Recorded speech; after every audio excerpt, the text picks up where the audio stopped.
ನಗರದ ಶ್ರೀ ಮಾರುತಿ ಸಚ್ಚಿದಾನಂದ ಆಶ್ರಮದಲ್ಲಿ ಶ್ರೀ ಕ್ರೋಧಿನಾಮ ಸಂವತ್ಸರದ ನವರಾತ್ರಿ ಮಹೋತ್ಸವವು ಸಾಂಪ್ರದಾಯಿಕ ವಿಜೃಂಭಣೆಯಿಂದ ಜರುಗಲಿದೆ ಎಂದು ಅವಧೂತ ಆಶ್ರಮದ ಶ್ರೀ ಸತೀಶ್ ಶರ್ಮಾ ತಿಳಿಸಿದರು.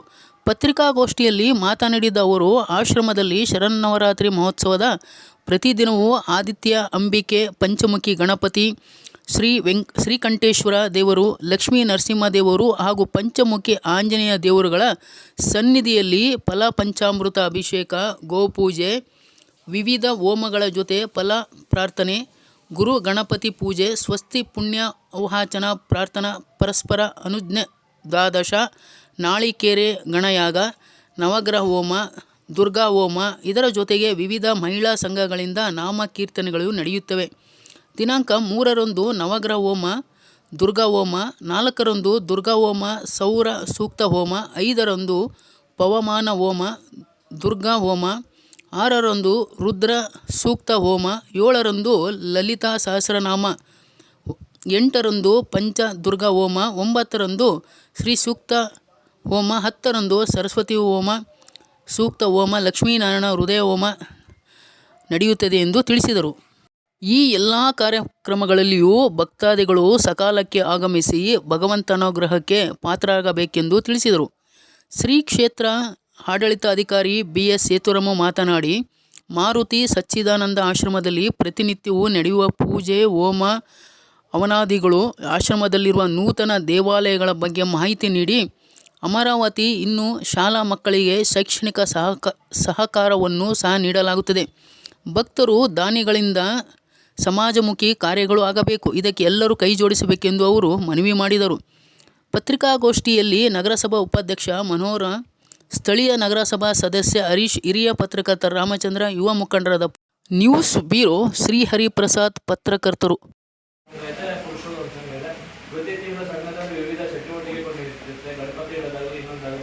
ಕಾರ್ತಿಕ್ ಮಾಸದಲ್ಲಿ ಪ್ರತಿ ಮನೆಯವರು ಸೇರಿ ದಿನ ಒಂದೊಂದು ಪೂಜೆ ಮಾಡಿ ದೇವಸ್ಥಾನಕ್ಕೆ ಪ್ರತಿ ಇಲ್ಲಿರೋ ಒಂದು ಮನೆಯವರು ಕೂಡ ದೇವಸ್ಥಾನಕ್ಕೆ ಬರಬೇಕು ಅನ್ನೋ ಒಂದು ಪದ್ಧತಿ ಗುರುಗಳು ಬಂದಿರೋದ್ರಿಂದ ಗುರುಗಳ ಆಶೀರ್ವಾದ ಪಡೆಯಕ್ಕೆ ಪ್ರತಿ ದಿವಸ ಬರ್ತಾರೆ ಜನಗಳಿಗೆ. ವಿವಿಧ ಕ್ಷೇತ್ರಗಳಿಂದ ಜನಗಳಿಗೆ ಬರ್ತಾರೆ. ಪ್ರತಿ ಹುಣ್ಣಿಮೆಗೂ ಊಟ ಇರುತ್ತೆ. ಒಂದು 300ರಿಂದ 400 ಜನ, 500 ಜನವರೆಗೂ ಊಟ ಮಾಡ್ತಾರೆ. ಪ್ರತಿ ಹುಣ್ಣಿಮೆ ಅಲ್ಲಿ ಯಾವ್ದಪ್ಪ ಹುಣ್ಣಿಮೆ ಮುಗಿಸ್ಕೊಂಡು ಇಲ್ಲಿಗೆ ಬರ್ತಾರೆ ಜನ. ಇಲ್ಲಿಗೆ ಬಂದು ಗುರುಗಳ ಆಶೀರ್ವಾದ ಪಡೆದು ಅವರ ಮಕ್ಕಳನ್ನು ತೆಗೆಸ್ಕೊಂಡು ಅಲ್ಲಿಂದ ಜನ ಹೇಳ್ತಾರೆ. ಆರ್ಥಿಕ ಸಂಪನ್ಮೂಲದ ಕೊರತೆ ಎಷ್ಟು ಬಂದರೂ ಸಾಕಾಗ್ತಾ ಇಲ್ಲ.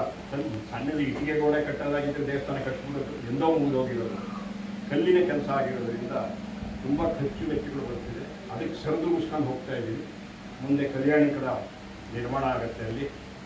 ಆಮೇಲೆ ಬೇರೆ ಬೇರೆ ಕಾರ್ಯಕ್ರಮ ಸಾಮಾಜಿಕವಾಗಿ ಸ್ಪಂದಿಸಬೇಕು. ಸಮಾಜಕ್ಕೆ ನಮ್ಮದೇ ವಿಶೇಷವಾದ ಕೊಡುಗೆಗಳು ಕೊಡಬೇಕು. ಆರೋಗ್ಯದ ದೃಷ್ಟಿಯಿಂದ ಸಮಾಜದ ನಮ್ಮ ಸಂಸ್ಥೆ ಕಡೆಯಿಂದ ಕೆಲಸ ಮಾಡಬೇಕು. ವಿದ್ಯಾಕ್ಷೇತ್ರದಲ್ಲಿ ನಾವು ಸಹಕಾರ ಕೊಡಬೇಕು. ಇವೆಲ್ಲ ನಮ್ಮ ಯೋಜನೆಗಳಿದೆ. ಹಿಂದೆಲ್ಲ ಮುಂಚೆ ಪ್ರಾರಂಭದಲ್ಲಿ ಈಗಲೂ ಇದೆ ನಮ್ಮ ಹತ್ರ ಪುಸ್ತಕಗಳು, ಹೆಚ್ಚೆಚ್ಚು ಪುಸ್ತಕಗಳು ಭಾಳ ಚೆನ್ನಾಗಿದೆ. ಸಹಸ್ರಾರು ಪುಸ್ತಕಗಳನ್ನು ಮುಂದುಗಡೆ ಹಿಂದುಗಡೆ ಸತೀಶ್ ಶರ್ಮಾಜಿಯವರ ಭಾವಚಿತ್ರ ಇರುವಂಥದ್ದು ಪುಸ್ತಕಗಳನ್ನು ತಂದು ಇಲ್ಲಿ ಅನೇಕ ಶಾಲೆಗಳಿಗೆ 2000-3000 ಪುಸ್ತಕಗಳನ್ನು ಕೊಟ್ವಿ ನಾವು. ಆ ಥರ ವಿದ್ಯಾಕ್ಷೇತ್ರದಲ್ಲೂ ಕೂಡ ತುಂಬ ಬಟ್ಟೆ ಕೊಡಿಸಿದ್ದೀವಿ. ಸೇವಾ ಸಂಕಲ್ಪ ಶಾಲೆಗೆ ಉಚಿತವಾಗಿ ಆವಾಗೆಲ್ಲ ನಾವು ಬಟ್ಟೆ ಕೊಡ್ತಾಯಿದ್ವಿ. ಈ ಅರವಿಂದ್ ಗಾರ್ಮೆಂಟ್ಸ್ ಏನಿದೆ, ಅವರು ದೊಡ್ಡ ದೊಡ್ಡ ರೋಲರ್ಗಳನ್ನ ತಂದು ಕೊಡ್ತಾಯಿದ್ರು ಪೂಜೆಗೆ. ಅದರಲ್ಲಿ ಬಟ್ಟೆ ಕೊಡೋದಕ್ಕೆ ಈ ಥರ ಸಮಾಜದ ಸೇವೆ ಕೂಡ ಯಾವುದನ್ನು ಹಿಂದೆ ಬಿದ್ದಿಲ್ಲ. ಇನ್ನು ಮುಂದೆ ಹೆಚ್ಚಿನ ರೀತಿಯಲ್ಲಿ ಸಾಮಾಜಿಕ ಕಾರ್ಯ, ಆಧ್ಯಾತ್ಮಿಕ ಕಾರ್ಯ, ಧಾರ್ಮಿಕ ಕಾರ್ಯ ಇವೆಲ್ಲವೂ ನಡೆಯುತ್ತೆ.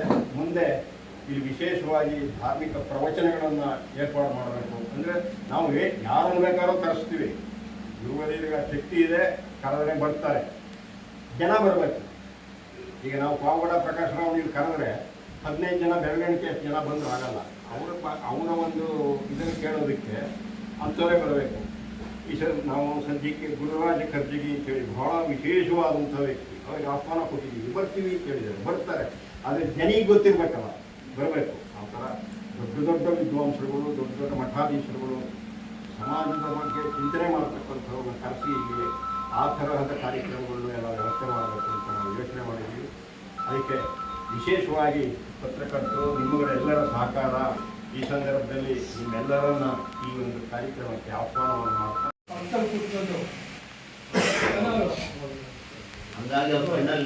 ಇನ್ನೊಂದು ವಿಶೇಷ ಅಂದರೆ ಕಾರ್ಯಕ್ರಮ ನಾವು ಏನಿದೆ ಅಷ್ಟರಲ್ಲಿ ಮಾಡ್ತೀವಿ, ಅದಕ್ಕೆ ಪ್ರಾರಂಭಿಕವಾಗಿ ಕಂಟೆನಹಳ್ಳಿಯಲ್ಲಿ ಹರಿಜನ ಕಾಲೋನಿ ಇದೆ, ಅಲ್ಲಿ ಮೊದಲು ಪೂಜೆ ಆಗುತ್ತೆ. ಇವತ್ತಿಗೂ ನಾವು ಅಲ್ಲಿಂದಲೇ ಪ್ರಾರಂಭ ಮಾಡೋದು. ಮತ್ತು ಅವರಿಗೆಲ್ಲ ಅಲ್ಲಿ ಹೋಗ್ಬಿಟ್ಟು ಅಲ್ಲಿ ಕಾರ್ಯಕ್ರಮಕ್ಕೆ ಕರ್ಕೊಂಡು ಹೋಗ್ತಾರೆ. ಮುಂಚೆಲ್ಲ ಇದು ಮಾಡ್ತಾಯಿದ್ರು, ಈಗ ಅಜಯ ಅಂತ ಶುರು ಮಾಡಿದ್ದಾರೆ. ಆ ಹೆಣ್ಮಕ್ಳಿಗೆಲ್ಲ ಇಲ್ಲಿ ನಾವೇನಾದ್ರು ಪ್ರಾರಂಭ ಮಾಡಿ ದೊಡ್ಡದು ಅಂದರೆ ಮೊದಲನೇದಾಗ ಅವರಿಗೆ ಬಟ್ಟೆಗಳು, ವಸ್ತ್ರ ವಿತರಣೆ. ಅಲ್ಲಿ ಹೋದಾಗ ಕೇಳ್ತಿದ್ರು, ಕರೆದು ಪೂಜೆ ಎಲ್ಲ ಮಾಡ್ತಾರೆ. ನಾನು ಇಲ್ಲಿ ನಮ್ಮ ಡಾಕ್ಟರ್ ಜಗದೀಶ್ ಇವರೆಲ್ಲ ಇದ್ದರು, ಅವರೆಲ್ಲ ವಿಚಾರವಾದಿಗಳು. ಅವರು ನನ್ನ ಜೊತೆ ಬರೋರು, ಅವರಿಗೆ ನೋಡಿ ಆಶ್ಚರ್ಯಪಟ್ಟಿದ್ರು ಅವರೆಲ್ಲ, ಹೀಗೆಲ್ಲ ನಡೆಯುತ್ತಾ ಅಂತ. ಅವರು ಹೆಂಗಸರು ಪಾದ ಹಿಡ್ಕೊಂಡು ಬಿಡೋದೇ ಇಲ್ಲ. ನಾನು ಸೀರಂಗಿ ತಂದಿಲ್ಲ, ಕೊಡು ಪ್ರಸಾದ ಕೊಡು ಅಂತ ದಬಾಯಿಸಿ ಕೇಳ್ತಾರೆ ಗುರುಗಳನ್ನ. ಇಷ್ಟತಾರೆ ಅಂದರೆ ಆ ಆತ್ಮೀಯ ಅನುಬಂಧ, ಬಾಂಧವ್ಯ ಎಲ್ಲರಲ್ಲೂ ಇದೆ. ಇದು ಮೇಲು ಕೀಳು, ಅವರು ಹೆಚ್ಚು ಇವರು ಹೆಚ್ಚು, ಇಲ್ಲಿ ಯಾವುದೋ ಆ ಭಾವನೆ ಇಲ್ಲ ಅನ್ನೋದಕ್ಕೆ ಅವ್ರು ಹೇಳೋದಲ್ಲ. ಅದಕ್ಕೆ ಇದು ಸ್ಪಷ್ಟವಾಗಿ ಇವತ್ತು ಅದು ನಡ್ಕೊಂಡು ಬಂದಿದೆ. ಈ ನಮಗೆ ಕೊಟ್ಟಂಥದ್ದು ಅವರು ಅದರ ಕಾನೂನುಬದ್ಧವಾಗಿ ಹೈಕೋರ್ಟಲ್ಲಾಗಿದೆ, ಇದು ಪ್ರಿನ್ಸಿಪಲ್ ಕೋರ್ಟಲ್ಲ. ಇವತ್ತೊಂದು ದಿನ ನಿತ್ಯ ಪ್ರಾರ್ಥನೆ ಮಾಡ್ತೀವಿ ಅಲ್ವಾ? ಒಳ್ಳೆದಾಗಲಿ. ಹರೀಶ ಮಾತು ಮುಗಿಸೋಣ. ಹರೀಶ ಲಕ್ಷ್ಮೀ